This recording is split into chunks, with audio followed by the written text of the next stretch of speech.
I have a very strong opinion about this particular issue that they're throwing at the forefront as the reason why we are faced with this shutdown right now, and that they're trying to throw the issue of SNAP benefits in everybody's face.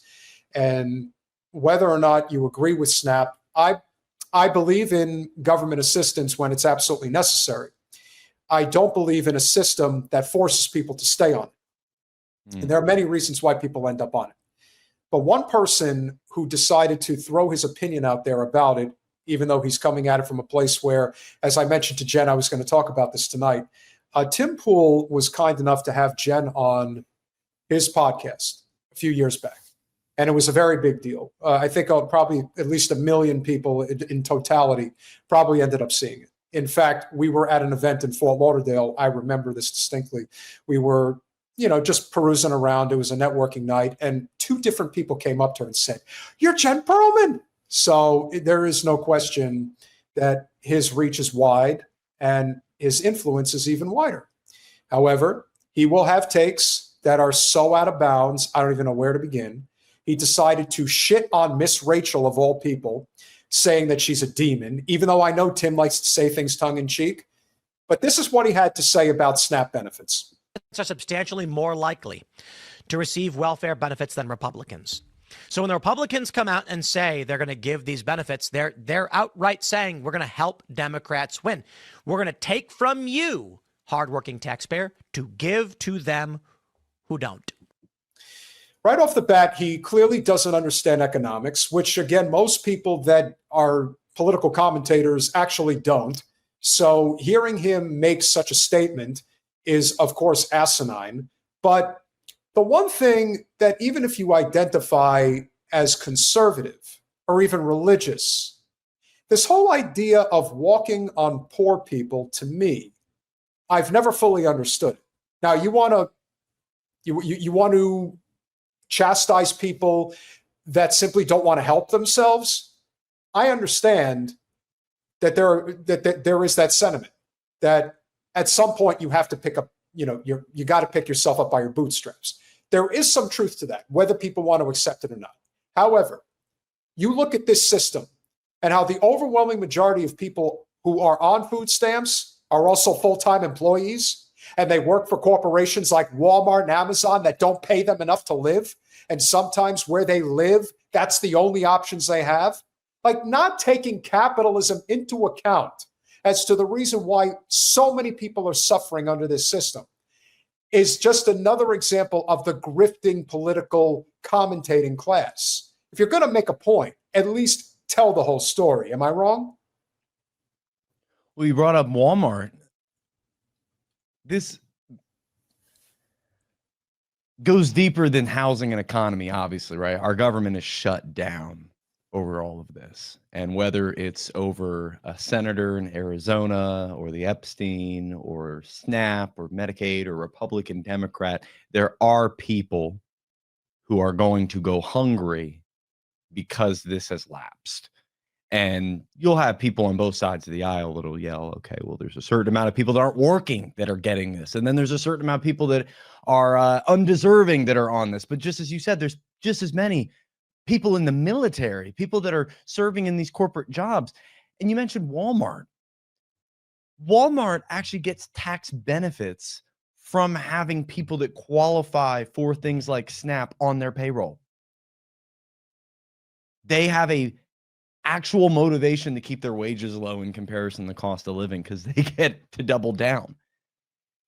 And now aren't they the ones saying that they're going to be no in-person shopping as of November 1st? Like, yeah, they're going to suffer from their own greed there. That is capitalism right there in front of us.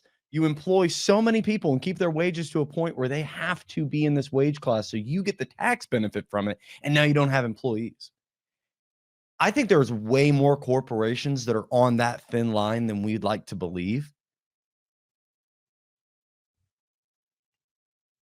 I just don't understand why we treat people of a lower wage class differently. Like the veteran who got back from a tour overseas and through untreated PTSD went homeless, got divorced, has a terrible relationship with his kids now that we're not helping. The person who had a medical bill. They broke their hip, couldn't take care of it. 85 grand in debt, can't do it, has to sell the home, now on the streets.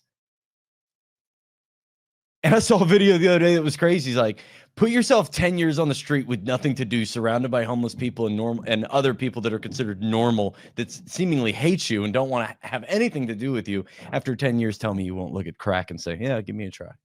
It was kind of tongue in cheek, but it was like, yeah, you're right. We look at them like they're not human. And we toss around things like what's going to happen over the next however long period of time with these benefits being lapsed.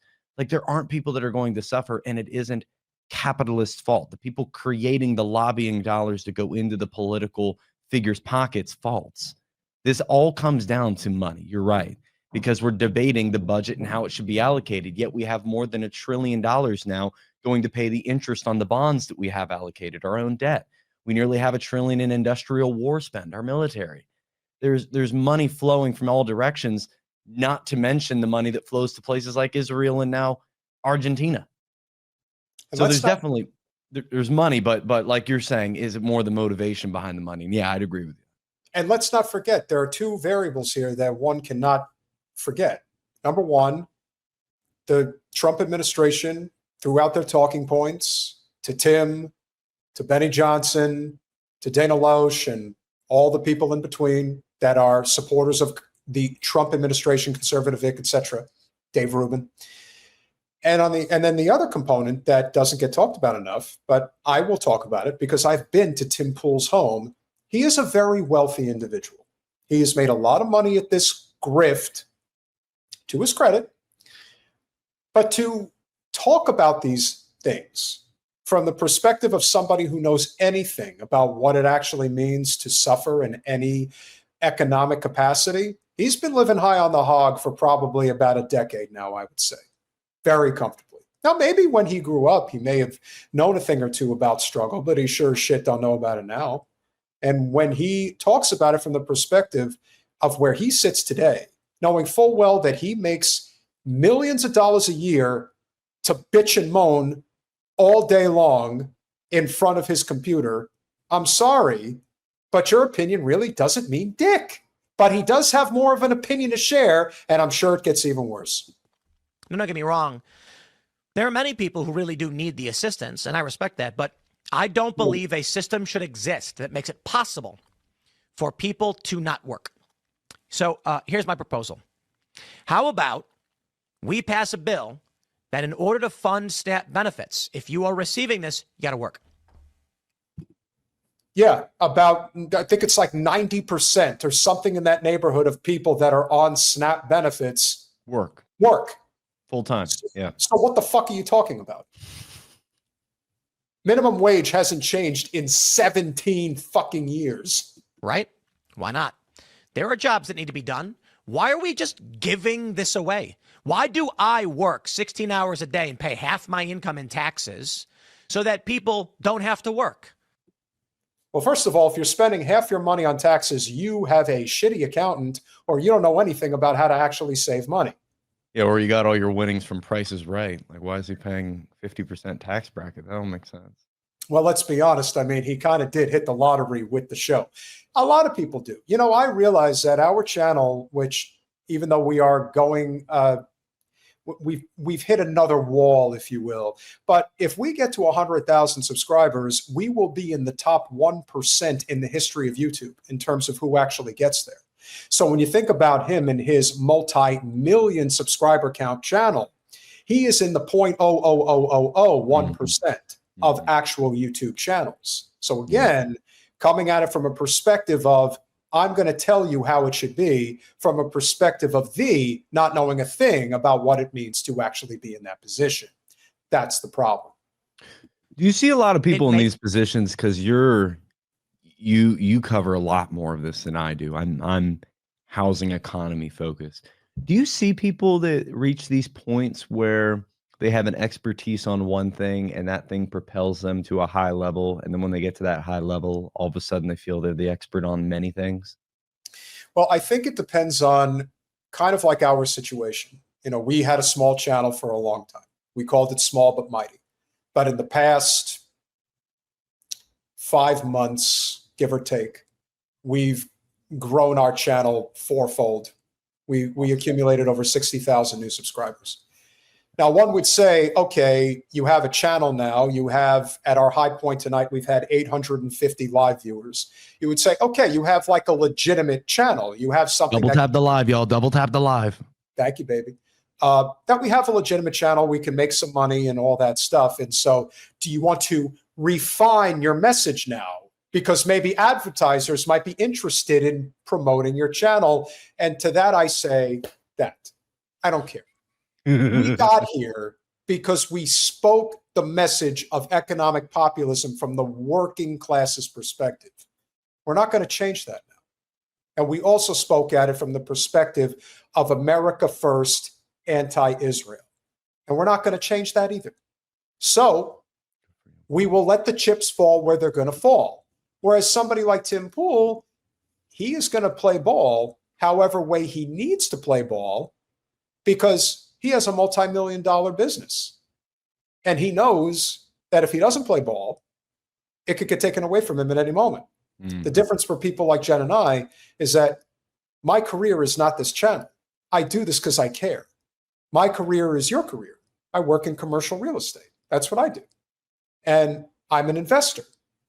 And I actually believe in taking care of the people that you're investing with or that are helping you invest.